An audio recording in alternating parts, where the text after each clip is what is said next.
All right, everyone. I'm Ian, One Heart Steady Flow. Thanks so much for tuning in here this week. This is, I think, the fifth week of doing this, and once again, I'm not an expert here at any of this stuff. There's a lot of things that, as a human being, a lot of brokenness, a lot of things that I still struggle with. I'm still working on. The difference is, in this season of my life, I'm really learning to harness Bible scripture. I'm learning to read the truth, apply it in my life, and getting up when I fall down, and just keep pointing up over and over and over every single day. It's a repetitive thing. No longer do I have this attitude of one and done, or I can do it on a Monday and I'm good to go. It's a moment by moment evolution to test my own heart. It's the core message of the channel here at Proverbs 4:23. Above all else, guard your heart, for everything you do flows from it. And that's really what we're doing here. Is just I'm studying these things every day, learning a lot about myself through the course of this process, writing more than I ever have, and this is obedience. This is humility, and just calling it out, naming my weaknesses. And in fact, today that's one of the things that we're going to really look at is Paul's message in 2 Corinthians. Of just the thorns, right, that we have in our lives. And so one big thorn that I have, and I venture to say that there's many people watching this, just human beings in general, have challenges with sprinting through life. Sprinting, just running quickly through life. And so that's really the core question. I mean, why do we feel so obsessed with needing to race through life in so many different countless ways? I've done this obsessively, and it's gotten me in a lot of trouble over the years. It's gotten me in some sticky situations, poor buying decisions, just poor choices in general. And so I think we all do this as humans. I want to share some of the things that I'm learning about myself, and possibly they resonate with you. And just the scripture is just coming alive for me. And in all transparency, I mean, this is something that if I was to look at some of these scriptures, 1 year, 5 years ago, 10 years ago, I wouldn't have listened, right? My heart is gotten less and less hardened as I've gone through this, and something miraculous, really did happen here, where my eyes started to kind of open up more and more to this. But I think the brilliant thing is I'm learning now through scriptures, even if you're not a believer or a Christian, there are so many words and truth, words of wisdom, words of truth in here that can apply to each and every one of us. Even without a spiritual lens. I mean, we can look at these things. Proverbs is just filled with wisdom.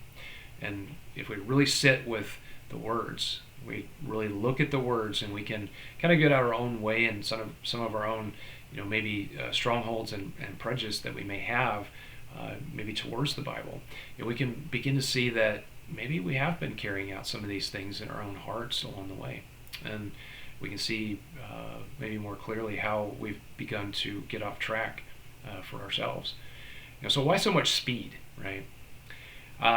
Being a past engineer in a technical field, also in the health coaching realm, really useful exercise is the 5 Why exercise, and this is really getting to the core reason why we, what that core why is, and really what sits in the heart here. Find out the roots of kind of what holds things up, and coming back to the concept of sprinting through things, and I've called this out in previous videos, of just my obsession with being a sprinter. From my earliest of age, I always wanted to be a sprinter. I always wanted to run fast. And it's just something that I really wanted to do. And being told over and over and over again of how comfortable I look and appear in the long run, in the long race of life. And I feel like God all along has been trying to show me that, it is an endurance. It's a race. Let's run the right race, Ian. Let's run the right race. And so when I use the 5 Why exercises, and you can do this for yourselves, you can look at anything in your life that is a challenge and start to peel it back and really kind of understand what we hold in our hearts. And if I, what did speed mean to me? Why do I feel this obsession with needing to go fast? And it's not just one thing. I mean, it's through all areas and facets of my life that I've had to slow down. And really, I think the core thing is being first. It was a competitive thing growing up, that being first, even though it didn't happen, more times than not, it wasn't first.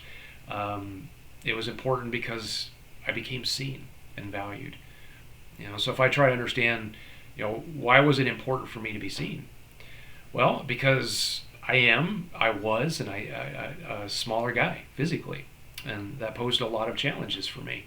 So I asked myself, why have I focused so much on this? Well, because in my real world understanding of things, being small means being weak. And why is it so important to feel and look and be strong? Well, because if I appear strong, it must mean that I am strong on the inside. Well, why did I think that exterior strength meant internal strength? Well, it's because of what I was shown in my own home. The external presentation was so very, very important in my home. And I call these things out not to call my parents out. I mean, I love my parents. I wish my mom was still here. I could talk with her and share with her the things I'm learning in this season of my life. But we all carry so much as human beings. All of us do. From living and breathing here, we're carrying a lot. And I couldn't see this as a child. I just saw the inside view of what was happening in my own home. But in the now, grace, learning about grace and God's grace and His mercy for us. We have mercy for ourselves. I'm starting to learn to have more grace for others, and it starts with having more grace for myself, but also understanding of how very, very challenging it must have been for my parents. Bouncing up against their own inner battle that was happening, and I couldn't understand that as a kid. And it's something that I do understand now. So let's go backwards. Let's tie in some Bible scripture here. And I've got some things written up on the board here. Hopefully you can see it. You might not be able to, but I'll just call it out. So 1 Corinthians 9:24 through 27. It's the race, right? We're talking about the race. And Paul is saying, do you not know that in a race all the runners run, but only one gets the prize? Run in such a way as to get the prize. Everyone who competes in the games goes into strict training. They do it to get a crown that will not last, but we do it to get a crown that will last forever. Therefore, I do not run like someone running aimlessly. I do not fight like a boxer beating the air. No, I strike a blow to my body and make it my slave, so that after I've preached to others, I myself will not be disqualified for the prize. Wow. Man, that is just filled with so many nuggets. Even as a long distance runner, I still ran the race to be the fastest, and I wasn't. I don't think there's anything wrong with working hard, to challenge yourselves for competition. Nothing wrong with that. That's not what I'm doing. Really what I'm coming back to is running this right race, right? And I have not run the right races in my life. I've valued titles, I've valued podiums, gold medals, trophies, all of it. We're best to really test ourselves that everything in our life is an understanding of where that sits, where God sits in this, and where those things that we're seeking and we're chasing, where do those sit? And that's really the core message here that, for myself, that I've learned through this, is that I have not run the right race. I feel like I'm getting closer to this now, and I'm humbling myself. I'm being humbled to run the right race. And when I'm not, I'm asking God to test my heart, to search my heart for those offending ways, because I so desperately want to remain on this everlasting path, this straight path. That Proverbs 3, 5, 6. It's I can skip on down to the last part of this on the board here. Proverbs 3, 5, 6. Trust in the Lord with all of your heart, and lean not on your own understanding. In all your ways submit to him, and he will make your paths straight. Wow, I mean, so I think everything that's happening for me in this season of my life is training trust, the right kind of training. And I have I have been horrible with this, y'all, of relying on my own understanding of it all. Just not understanding the pain, listening to uh, things maybe that weren't necessarily rooted in a bad message, but taking it into my own filter through my own lens, understanding how it applies to me. And so it is really this evolution of submitting all of our ways, and those paths will become straight. 2 Timothy 4:7-8. I have fought the good fight. I have finished the race. I have kept the faith.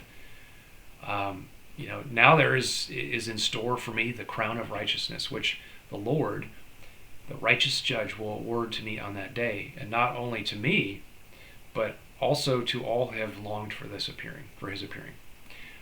This is the good fight, right living, loving ourselves and our neighbors and God, and just righteous living, and testing our hearts each and every day. Galatians 5:7, you were running well. Who hindered you from obeying the truth? Well, I'll raise my hand there and say, me. I got in my own way. I wanted to point to external circumstances as the reason why I got off this path, why I didn't obey the truth. It's created more and more and more of a hardened heart, and I didn't run well. I absolutely didn't. I relied on my own strength and my own endurance throughout all of this.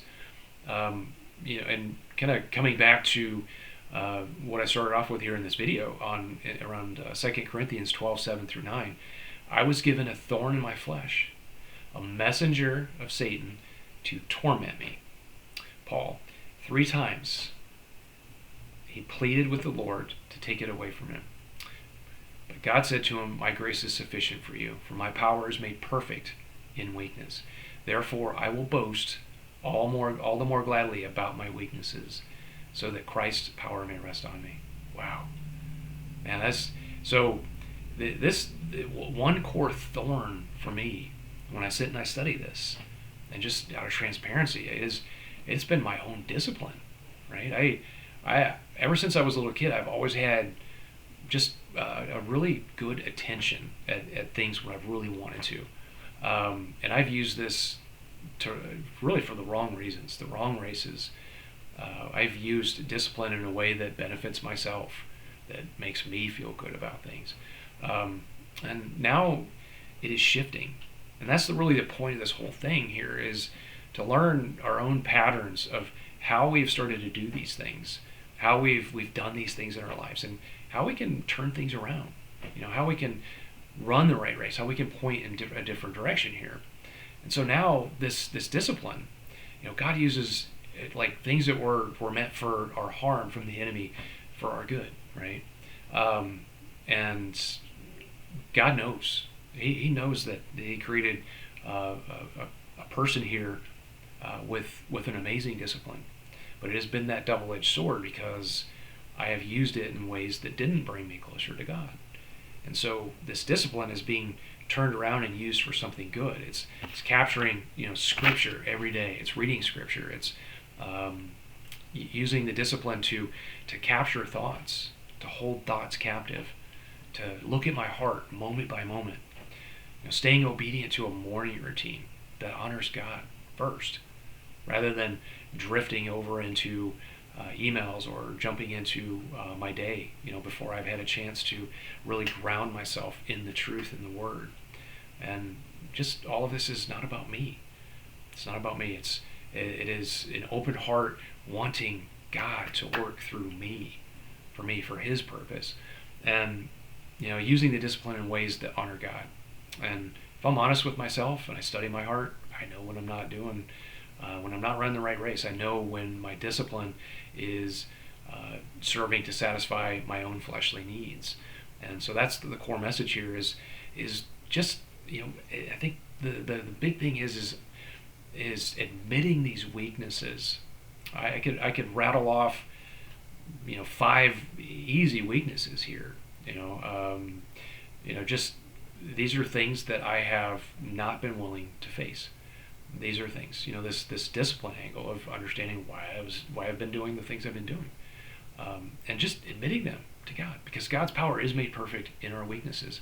If we really boast about them in the right ways, we boast about our weaknesses, and we know that God's power is made perfect in our weaknesses. God's grace is sufficient for us, each and every one of us. His grace is available to us. So today the encouragement, the parting encouragement here is, possibly use this 5 whys exercise to, go behind the behaviors, right? To peel back the heart. What's the core reason we do what we do? Study it.